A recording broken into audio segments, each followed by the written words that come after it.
Et rebonjour, voici la seconde vidéo. Cette fois-ci, on est dans le grand 2, l'État souverain comme contrat social. Première vidéo, on a vu Machiavel et Erasme, on a vu que leurs positions étaient très différentes. Eh bien, on va continuer, mais cette fois-ci entre Bodin et Hobbes. Alors d'abord, Bodin, et le concept fondamental qu'on va garder avec lui, c'est celui de souveraineté. Alors pour le contexte de Bodin, on est à la fin du XVIe siècle. Il écrit son livre principal, Les 10 livres de la République, 4 ans après la Saint-Barthélemy, en 1576. La Saint-Barthélemy, c'est 1572, 1572, 72. Alors, la Saint-Barthélemy, pour ceux qui ne le savent pas, c'est un des moments les plus noirs, les plus violents de toutes les guerres de religion en France. C'est le moment où le roi catholique et son entourage donnent l'ordre aux hommes en armes d'aller massacrer les protestants dans Paris, qui eux sont désarmés. Pourquoi sont-ils désarmés? Parce qu'ils viennent assister au mariage de la fille du roi avec un des héritiers protestants bien en vue, qui est le futur Henri IV, Henri de Navarre. Donc c'est une nuit de massacre. On ne sait pas exactement combien de milliers de personnes sont tuées, on ne le saura sans doute jamais. Mais les témoignages sont absolument horribles, hein. Les gens sont tués, égorgés. Bref, c'est vraiment un moment terrible. Et donc Bodin, qui lui est un vieil homme, est un vieil enseignant de droit latin, eh bien, va commencer à écrire pour défendre la monarchie, pour refonder théoriquement la monarchie, puisqu'à ce moment-là, la monarchie est dans de sales draps, si vous m'excusez l'expression, des draps tachés de sang, et on a ce qu'on appelle les monarchomaques, donc des protestants qui sont anti-monarques, qui appellent à renverser le tyran, puisque si le roi de France a véritablement appelé au massacre, il n'est pas digne d'être roi de France, tout simplement. Il y a un des textes un peu plus anciens qui s'appelle Discours sur la servitude volontaire de la Boétie, dont je vous conseille la lecture, hein, qui est très court et facile d'accès, qui justement est un texte très anti-monarchique et qui explique que tout le pouvoir du roi sur ces sujets, il ne le tient que parce que les sujets le laissent avoir ce pouvoir. Un homme roi est un homme seul. Alors c'est un peu plus compliqué que ça, hein. La Boétie va expliquer qu'en gros on a toujours 10 à 15% de la population qui tire avantage directement de l'existence d'une tyrannie. Et donc c'est jamais renverser un seul homme ne suffit pas, renverser le roi ne suffit pas, il faut renverser une partie de la société parce qu'une partie de la société tire bénéfice direct de la tyrannie. Fin de la parenthèse sur la Boétie. On revient à Bodin. Chez Bodin, donc comment dans ce contexte terrible à la fois de massacre, de guerre de religion et de remise en question de la monarchie, on va défendre la monarchie. Eh bien, Bodin va s'appuyer sur un concept, c'est celui de souveraineté. Il va le chercher du côté des latins, et chez les latins on appellerait ça le summa potestas, le pouvoir le plus élevé, ou la majestas aussi dans le droit latin, et c'est l'autorité suprême. En gros, il faut une autorité suprême. Chez les latins, celui qui va développer ce concept et l'utiliser, c'est Auguste. Donc on est à la fin de la République romaine, au début de l'Empire. Auguste, c'est celui qui prend le pouvoir après César. César n'a jamais été empereur. Auguste est le premier empereur. Et il définit son pouvoir comme celui. Pourquoi est-ce que moi, Auguste, je dois prendre le pouvoir? On a sa citation. Parce qu'il a le plus d'autoritas, parce qu'il est le premier des citoyens, il est celui qui va mener, faire le guet dans la nuit quand tous les autres vont s'endormir, et donc il a une moralité supérieure et il doit diriger pour cette raison-là. Bon, dans les faits, c'est pas exactement ça, mais c'est comme ça qu'il le présente en tout cas. Donc ce concept de souveraineté, de pouvoir supérieur, qu'en fait, Bodin. Citation. La souveraineté est la puissance absolue et perpétuelle d'une république ou État, que les latins appelaient majestas. Ok, assez simple, puissance absolue et perpétuelle. Ok. Donc, rien au-dessus et elle ne s'arrête jamais dans le temps. Deuxième citation, la puissance de donner loi à tous en général et à chacun en particulier, sans le consentement du plus grand, ni de pareil, ni de moindre que soi. C'est ça la souveraineté, c'est la possibilité de dire le droit, de dire la loi. Ok, perpétuité, puissance absolue, dire la loi. Et on a encore un besoin d'un quatrième, c'est l'indivisibilité. Donc souveraineté absolue et liberté de changer toutes les normes qu'on veut quand on veut, sans aucune limitation. Donc pouvoir absolu de normativité. Indivisibilité, le souverain est dans un seul corps, une seule institution selon Bodin. Et perpétuité. Il n'y a pas de limite dans le temps, le roi est mort, vive le roi, parce qu'on sait quel est son héritier, et voilà pourquoi c'est important de toujours avoir quelqu'un qui représente, qui contient cette souveraineté. Dernière citation qui va condenser tout ça. La République est un droit gouvernement de plusieurs ménages et de ce qui leur est commun avec puissance souveraine. Donc droit gouvernement, ça veut dire c'est un gouvernement moral qui poursuit des buts moraux, on n'est pas du tout dans l'idée de Machiavel. Il faut un gouvernement qui soit chrétien et qui cherche des buts chrétiens. Si vous ne cherchez pas des buts chrétiens, vous n'êtes pas un gouvernement, vous n'êtes pas une république pour Bodin. Plusieurs ménages, ce n'est pas des individus, ce n'est pas des personnes, c'est des ménages, c'est-à-dire des familles. Et chez Bodin, on a l'importance de la collectivité. Le roi, comme le père de famille, décide pour tous. Le père de famille, dans une famille chrétienne, décide pour tout le monde. Ce n'est pas une démocratie, c'est une monarchie. Et pour Bodin, ça doit être la même chose pour l'État. Ce qui leur est commun. Qu'est-ce qui nous est commun? Le territoire nous est commun, les institutions nous sont communes, notre monnaie nous est commune, notre sécurité nous est commune. Donc tout cela, ça intéresse l'État, ça intéresse le souverain. Voilà. Alors, Bodin sait qu'il y a plusieurs types d'États, on va commencer à en parler. Il y a la monarchie, la souveraineté est dans un seul. L'aristocratie, la souveraineté est dans une élite. Et démocratie, la souveraineté est détenue par tout le peuple, par chacun. Alors, attention, chez Bodin, on n'a pas forcément identité entre souveraineté et mode de gouvernement. On peut avoir une souveraineté monarchique et un gouvernement aristocratique. C'est le cas de l'Angleterre pendant très longtemps, avec un parlement de Westminster et de nobles, et dans lesquels on va avoir une modification petit à petit du régime anglais qui va devenir une monarchie parlementaire. À ce moment-là, on est dans toujours une souveraineté dans un seul, le monarque anglais est toujours là, mais il ne gouverne plus. On est plutôt dans un gouvernement de type de système représentatif, avec des élections.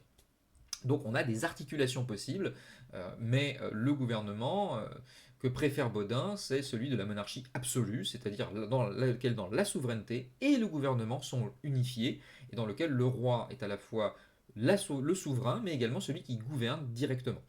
Donc Bodin n'est pas du tout pour le régime mixte ou républicain comme Machiavel par exemple. On se souvient qu'il y avait une fusion de trois modèles différents dans une même qui est celui de la République. Mais gardez cette idée que le gouvernement n'est pas la souveraineté. Ce sont deux choses différentes. Et ça va nous être utile par la suite. En droit international, aujourd'hui, eh bien, Bodin a été suivi, puisque en État aujourd'hui n'existe que s'il y a d'abord trois choses. La population, donc sous la forme d'une nation, on parle d'État-nation aujourd'hui, mais pas forcément, on peut avoir plusieurs nations, comme en Suisse par exemple, plusieurs peuples différents, trois langues différentes qui font nation ensemble. On a le territoire. Alors le territoire, c'est pas seulement le sol, hein, c'est aussi l'air et le sous-sol, et les mers avec une partie du littoral. Et on a besoin évidemment d'un territoire pour avoir un État. Et enfin la souveraineté, ça c'est difficile à clairement établir, est-ce que ce pouvoir est vraiment souverain ou pas, mais on en a besoin de cette souveraineté. Dans des colloques universitaires, j'ai vu des chercheurs qui sont spécialisés dans ces questions de géopolitique m'expliquer que eux, la souveraineté, ils ne comprennent pas ce que c'est, ils ne voient pas d'où ça vient, pour eux c'est un concept un peu métaphysique, donc ils essaient de faire sans. Mais en tout cas, en droit international, la souveraineté, c'est un concept qui est toujours utilisé. Enfin, dernier élément qui n'existait pas dans l'époque de Bodin, c'est la reconnaissance par les États entre eux. C'est-à-dire qu'un État, pour vraiment être un État, a besoin d'être reconnu par les autres États. Si on prend par exemple aujourd'hui les différents États qui reconnaissent la Palestine, l'Angleterre, l'Espagne et la France ont parmi ceux qui ont très récemment reconnu la Palestine, eh bien ça participe au processus de reconnaissance de la Palestine par tous les autres États de la planète. Et à partir d'un certain nombre d'États avec lesquels vous avez des relations diplomatiques, avec lesquels vous avez des relations juridiques, eh bien vous êtes un État à part entière. Je reprends un autre exemple, l'État islamique par exemple, il avait bien un territoire, il avait bien une population, on peut dire qu'il était souverain sur son propre territoire et sa population, mais il n'a jamais été reconnu par les autres États. Donc l'État islamique n'a jamais été un État à part entière. Bien. On va laisser maintenant Bodin de côté, on va s'intéresser à notre quatrième et dernier auteur, c'est Thomas Hobbes. Donc Hobbes va définir l'État à la fois comme un dieu artificiel, doué d'une puissance incroyable, qui peut écraser tous les individus possibles, mais également comme l'acteur qui réalise le contrat social. Et définir l'État comme contrat social, ça va être une des nouveautés de Hobbes. Donc tout comme Bodin, Hobbes cherche à instituer l'État pour préserver la paix sociale et la paix civile. C'est très important. Hobbes est anglais, il est né durant la toute fin du XVIe siècle et a vécu toute une partie du XVIIe siècle dans les grandes instabilités de l'Angleterre, des guerres civiles, n'ayons pas peur des mots. Et donc pour lui ce qui est très important, c'est garantir la sécurité des personnes et des biens. Et c'est l'objectif de l'État. Et là-dessus, on peut dire qu'il y a un accord de tous les auteurs entre le XVIe et le XVIIIe siècle, on commencer à rentrer d'autres personnages, pour dire qu'effectivement, la première des libertés, c'est la sécurité. Et que si l'État ne garantit pas la sécurité, il ne garantit pas grand-chose. Alors chez Hobbes, on a un premier élément qui est très important, c'est l'état de nature. L'état de nature, c'est l'état où règne une égalité de fait entre les hommes, et par conséquent une concurrence illimitée qui aboutit à ce qu'on a appelé la guerre de chacun contre chacun. C'est ce qu'on dit aussi très souvent de Hobbes, l'homme est un loup pour l'homme. C'est une locution de Plaute qu'il reprend, un auteur antique. Homo homini lupus est. La peur le fait voir les autres comme des loups, car les hommes sont des loups entre eux s'ils n'ont pas de loi. Donc, on part sur un constat assez amoral et pessimiste comme Machiavel, c'est-à-dire que sans loi, c'est la règne de la terreur et c'est le règne de l'horreur. Mais chez Hobbes, il y a toujours ce fait souligné, les hommes ne sont pas intrinsèquement des loups entre eux, ils ne sont pas intrinsèquement des hommes qui se haïssent et qui veulent du mal l'un pour l'autre, mais ils ont peur l'un de l'autre quand ils ne se connaissent pas. Et donc la peur va motiver le fait de voir l'autre comme un loup potentiel, et donc on s'arme pour se protéger. Mais chez Hobbes, on a aussi l'idée que l'homme peut être un dieu pour les autres hommes, c'est-à-dire un dieu bénéfique, surtout et seulement en fait s'il vit selon les lois. Si on vit selon les lois, alors on peut avoir confiance dans l'autre, on peut apporter du bien à l'autre, et on peut agir comme un dieu bienveillant. Donnons un exemple. Dans la plupart des pays, notamment en France, vous avez à présent la non-assistance à personne en danger, c'est-à-dire que la loi et l'État vont vous punir si vous laissez quelqu'un blessé dans la rue et ne lui portez pas assistance. Ou si quelqu'un est agressé devant vous, vous pouvez lui porter assistance et vous ne le faites pas. Vous pouvez être puni pour ça, et parce qu'on a cette loi qui nous force à penser aussi à l'autre lorsqu'il est en danger, eh bien on va plus souvent aider l'autre s'il a un problème. Et donc on va agir de façon positive. Et donc là on voit un effet positif de la loi selon la vision de Hobbes. Mais attention, si ça c'est l'objectif prioritaire de l'État selon Hobbes, si l'État n'est pas en capacité d'assurer la sécurité, alors on a le droit de renverser cet État, on a le droit de renverser ce souverain, on a le droit de faire la révolution. Et ça, c'est une transformation majeure dans la philosophie politique européenne. C'est cette idée qu'il y a un contrat public qu'on appelle l'État, comme un contrat de droit privé, et que donc, si l'une des parties ne remplit pas le contrat, alors l'autre n'est pas dans l'obligation de la remplir non plus. Si mon roi est un tyran, massacre sans raison les autres et n'assure pas ma sécurité, je n'ai pas l'obligation, je suis délié de mon obligation de respecter les lois et de respecter ce souverain.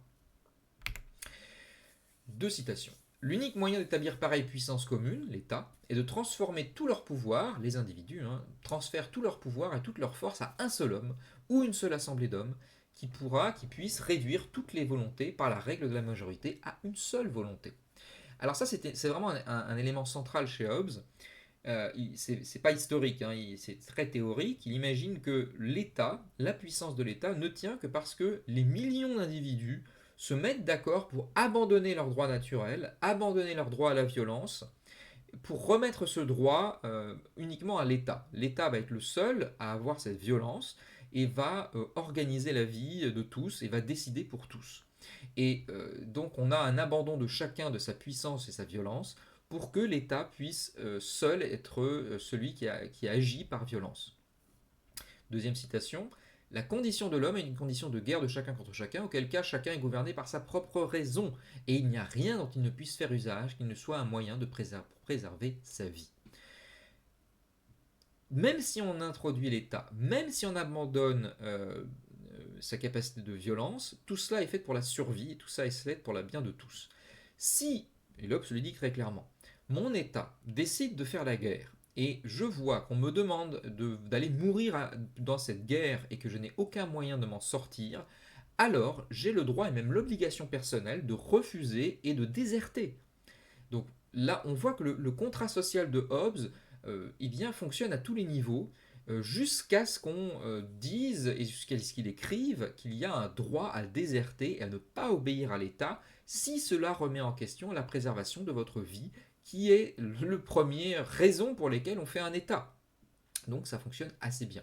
On verra chez d'autres auteurs, notamment Kant, que non, il n'y a pas forcément de droit à déserter ou de droit à désobéir, il faut obéir, obéir. Hobbes est dans une articulation de philosophie et de morale politique dans lequel, non, non, non, le souverain n'a absolument pas tous les droits. Et l'individu a par contre le droit absolu et sacré de se protéger lui-même.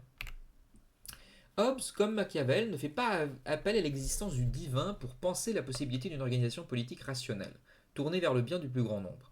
Ça, c'est quelque chose qui n'est pas forcément apparent à l'époque, mais Hobbes, comme Machiavel, dans tous leurs textes, il n'y a absolument aucun élément qui tient parce que Dieu existe, ou parce que le bien existe, ou parce que la morale est là, parce que... Non, tout ça fonctionne uniquement par la recherche de l'intérêt particulier mis dans l'intérêt collectif, mais il n'y a pas d'entité extérieure qui vient donner une raison, qui donne un sens à leur système politique de l'extérieur. Chez Locke, auteur dont on n'a pas parlé, dont on ne parlera pas beaucoup la semaine prochaine non plus, on a pourtant cette béquille du divin et cette béquille du bien qui vient expliquer pourquoi il faut organiser l'État et pourquoi il faut respecter les lois. Ce n'est pas le cas chez Hobbes, ce n'est pas le cas chez Machiavel. Selon Hobbes, l'état de nature disparaît pour les individus lorsqu'ils rentrent dans l'État, qui font partie de l'État, mais entre États, c'est-à-dire un État France, un État anglais ou un État X, eh bien l'état de nature ne cesse jamais. C'est-à-dire que chacun fait ce qu'il veut pour sa propre préservation et pour son propre intérêt et utilise la violence. Et il n'y a aucun moyen de mettre des lois de la guerre ou des lois de l'affrontement. Ce sera toujours entre États un affrontement illimité, sans règles et sans bornes. En gros, la loi du plus fort. Et encore aujourd'hui, c'est une façon de voir la relation internationale. Encore aujourd'hui, ce qu'on appelle l'école réaliste présuppose effectivement ça, c'est-à-dire qu'il n'y a pas autre chose que la loi du plus fort qui existe. Donc ça, c'est la première école. Vous avez la deuxième école qu'on appelle l'école légaliste, qui ne nie pas, évidemment, que le rapport de force existe, mais qu'il doit être dépassé par le droit international, et par des valeurs qui doivent s'imposer même au plus fort. Et donc les légalistes affrontent les réalistes dans l'interprétation des jeux des différents États. Conclusion. L'État absolu et souverain doit d'abord et avant tout assurer sa propre survie. On l'a chez Machiavel, on l'a chez Hobbes, on l'a chez Bodin, tout le monde est d'accord. Et la sécurité des personnes et des biens, là aussi tout le monde est d'accord. Historiquement, on va voir au cours du XVIe, XVIIe siècle deux modèles d'État, deux modèles de gouvernement qui vont se développer. Le premier est ce qu'on va appeler un gouvernement libéral et un parlementarisme, c'est du côté de l'Angleterre et du Royaume-Uni. C'est notamment 1679 une très importante législation qui est posée en Angleterre qui est l'habeas corpus, qui signifie en latin ton corps t'appartient, et qui est une limitation dans le temps de la garde à vue. C'est-à-dire qu'un État, un exécutif, un gouvernement ne peut pas, de façon illimitée, vous mettre, comme il le veut, aux arrêts en prison. Il a l'obligation de vous mettre aux arrêts, certes, mais pour un temps limité, et surtout il a l'obligation de vous dire pourquoi vous avez été arrêté, et quand aura lieu votre procès. Ça, c'est vraiment la pierre angulaire de tout le droit civil moderne qu'on va trouver dans tous les États aujourd'hui, et c'est le parlementarisme anglais qui le donne au monde. Le modèle en face, c'est ce qu'on appelle l'absolutisme, c'est-à-dire un monarque qui gouverne seul, et on trouve ça en France, avec l'apogée, c'est Louis XIV, bien sûr, et sa loi vitrine que j'ai mise, c'est la révocation de l'édit de Nantes, c'est-à-dire en 1685, alors que le royaume était pacifié, alors que protestants et catholiques vivaient tranquillement, on va dire, la plupart du temps ensemble. Le roi très catholique Louis XIV, tout seul, décide de révoquer l'édit de Nantes et de rejeter les protestants, de les forcer à la conversion ou de les forcer à fuir et à émigrer. Et donc on a toute une partie des protestants français qui vont partir en Angleterre, partir en Prusse, partir ailleurs, et les historiens ont calculé que c'était des points de croissance et des points de développement qui ont été retirés à la France tout le long du XVIIIe siècle et qui ont nourri ces autres États du fait de la révocation de l'édit de Nantes. Fin du XVIIe siècle, Louis XIV, c'est quelque chose qu'on a tendance à oublier parce qu'on ne peut pas tout faire à l'école, mais il y a eu une tentative de fusion des royaumes d'Espagne et du royaume de France. La très catholique France et la très catholique Espagne ont failli fusionner. C'est ce qu'on appelle les guerres de la succession d'Espagne. Pourquoi des guerres? Parce que justement, l'Angleterre et ses alliés ne vont pas laisser la France et l'Espagne fusionner, et ça va être toute l'entrée dans le XVIIIe siècle de ces affrontements. Donc finissons cette séance sur un petit paradoxe. D'abord, on a une première conception des libertés modernes au sein du XVIe, XVIIe siècle. Et ces libertés, droit de la sécurité, droit des biens, droit à posséder son propre corps, sont toujours les mêmes aujourd'hui, sont toujours les nôtres. Elles font partie des premières libertés. Et pour cela, pour les assurer, on a déjà compris qu'il fallait un pouvoir souverain, c'est-à-dire un pouvoir qui soit absolument libre de donner les droits qu'il veut. Mais, on va garantir aussi ces mêmes droits par les limitations de ce même pouvoir souverain. Ça, c'est le modèle anglais qui va le développer. C'est-à-dire qu'on va avoir un modèle où le pouvoir arrête le pouvoir. On en parlera dans la séance suivante. Mais il faut deux révolutions anglaises, et notamment la dernière, pour mettre en place ce qu'on appelle le check and balances, c'est-à-dire des institutions qui surveillent l'exécutif, le législatif et le judiciaire. Ce sont trois pouvoirs différents qui vont se surveiller les uns les autres. Et on va voir en quoi ce modèle va énormément influencer les Lumières françaises par Montesquieu tout d'abord, puis par d'autres auteurs. Mais voilà, gardons ce paradoxe, il faut un pouvoir souverain quasiment illimité, mais qu'on va pouvoir très rapidement comprendre qu'il faut pouvoir le limiter, ce pouvoir souverain. Il doit être à la fois illimité et limité. Et c'est comme ça qu'on garantit les libertés individuelles, les libertés publiques, et ce qu'on va appeler le rule of law ou l'état de droit. Merci de votre attention et à la semaine prochaine.